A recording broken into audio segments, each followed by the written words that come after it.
Hello everybody, today I've got the Daikin unit. We've got the error code 80. This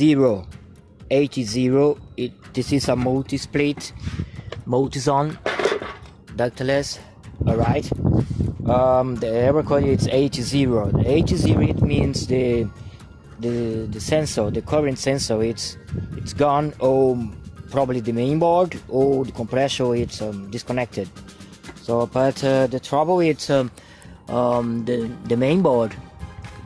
As you see there, we've got some lines corroded. Okay, I'm just joining the lines, and then the main board come alive again. This is quite new. So a new one, it's about 280 euro, about 300 euro.